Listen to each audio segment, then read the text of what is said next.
दोस्तों कहते हैं कि समुद्र के सीने में सिर्फ लहरें ही नहीं बल्कि अनगिनत राज और डरावने किस्से भी छिपे होते हैं, और जो इन रहस्यों को खोलने जाता है वो शायद कभी लौट कर नहीं आता। आज हम आपको ले चलेंगे एक ऐसी भूतिया जहाज़ पर जहां मौत सिर्फ आती नहीं बल्कि आपको अपनी तरफ खींच ले जाती है।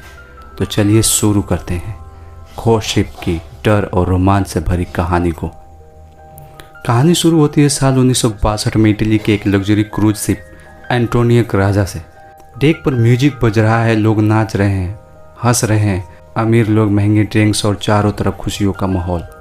लेकिन दोस्तों ये खुशी ज़्यादा देर नहीं टिकने वाली, क्योंकि अचानक एक पतली सी स्टील की तार पूरे डेक के बीच से खींच जाती है और एक पल में स्विच वो सबको चीर के निकल जाती है। लोग वहीं गिर जाते हैं और उनका खून डेक पर बहने लगता है। सिर्फ एक छोटी बच्ची कैटी बच जाती है जो डर से सुन्न हो जाती है। अब आते हैं आज के समय में। एक प्रोफेशनल स्लेवर्स टीम है, कैप्टन मर्फी और उनकी टीम, क्रियो, टॉस, सैटोस और बाकी क्रू मेंबर। ये लोग समुद्र में छोड़े गए जहाज़ों को ढूंढकर उन्हें बेचकर पैसे कमाते हैं।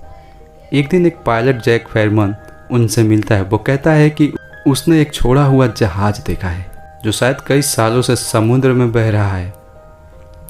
टीम को पैसे की खुशबू आ जाती है और सब मिलकर निकल पड़ते हैं, लेकिन उन्हें नहीं पता कि जिस जहाज़ की तलाश में जा रहे हैं वहाँ से लौटना आसान नहीं होगा।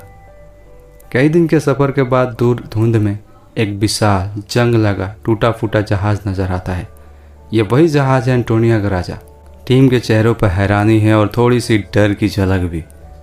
जैसे ही वो जहाज़ पर चढ़ते हैं वहाँ की सन्नाटा उनकी रूह तक को कँपा देता है। जंग लगी रेलिंग, फटी हुई दीवारें, टूटी खिड़कियाँ और हवा में एक अजीब सी बदबू। लेकिन दोस्तों असली डर तो अभी शुरू भी नहीं हुआ है। जैसे जैसे टीम जहाज़ के अंदर जाती है अजीब अजीब चीज़ें होने लगती है। एक पुराना म्यूजिक बॉक्स अपने आप बजने लगता है, दीवार पर ताज़ा खून के छींटे नज़र आते हैं और डच को लगता है कि जैसे किसी ने उसकी आस्तीन पकड़ ली हो, लेकिन पीछे कोई नहीं। सबको ये बस उनका भ्रम लगता है, लेकिन दोस्तों ये भ्रम नहीं, चेतावनी थी। टीम को जहाज़ के स्टोर रूम में 7 बड़े बड़े क्रेट्स मिलते हैं और जब वो खोलते हैं तो उनके होश उड़ जाते हैं। अंदर है खाली सोने की ईंटें। पैसों का लालच सबके दिमाग पर चढ़ जाता है। योजना बनती है कि सोना लेकर वापस चलते हैं, लेकिन जहाज़ को छोड़ना इतना आसान नहीं होगा। टीम का मैकेनिक सैंटोस जहाज़ को खींचकर ले जाने की तैयारी करता है, लेकिन तभी एक बड़ा धमाका होता है और सैंटोस मर जाता है। बाकी सब हैरान हैं कि ये कैसे हुआ। इसी बीच इप्स टीम की महिला सदस्य को एक छोटी लड़की दिखती है, वही केटी जो उसे चेतावनी देती है अगर यहाँ रुके तो तुम सब मारे जाओगे। इप्स को अब यकीन होने लगता है कि यहाँ कुछ अलौकिक हो रहा है। केटी की आत्मा इप्स को फ्लैशबैक में दिखाती है। असल में साल 1962 में कुछ क्रू मेंबर्स ने यात्रियों को मारकर सोना लूटने की साजिश की थी, लेकिन असली मास्टरमाइंड था जैक फेरमन, जो इंसान नहीं बल्कि एक शैतानी आत्मा है। उसका मकसद है आत्माओं को फंसाना ताकि वो कभी भी शांति न पा सके। अब फेरमन अपनी असली शक्ल दिखाने लगता है। एक एक करके टीम के लोग मारे जाते हैं, कोई मिशनरी में फंसकर, कोई गोली से, और उसकी आत्माएं भी उसी जहाज़ में कैद हो जाती है। इप्स केटी की मदद से जहाज़ में बम लगाती है ताकि इसे डुबो सके और आत्माओं को आज़ाद कर सके। फेरमन इप्स को रोकने की कोशिश करता है, लेकिन वो बम ब्लास्ट कर देती है।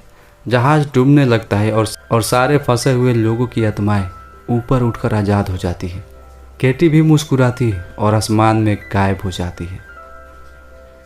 इप्स एकमात्र बचने वाली है। वो समुद्र में तैर रही होती है जब एक क्रूज शिप उसे देख लेता है। वो राहत की सांस लेती है, लेकिन जैसे ही वो शिप पर चढ़ती है उसके सामने सोने के क्रेट और फेरमन को नए क्रू के साथ चढ़ते हुए दिखती है। मतलब खेल अभी ख़त्म नहीं हुआ है। तो दोस्तों ये थी घोस्ट शिप की कहानी, जहाँ लालच और डर इंसान को तबाह कर देता है। अगर आपको ये कहानी पसंद आई हो तो सोचिए समुद्र में ऐसे कितने राज होंगे जो कभी सामने ही नहीं आए। मैं मूवी एक्सप्लेन करता रहता हूँ मज़ेदार, इसलिए चैनल को सब्सक्राइब करना ना भूलें।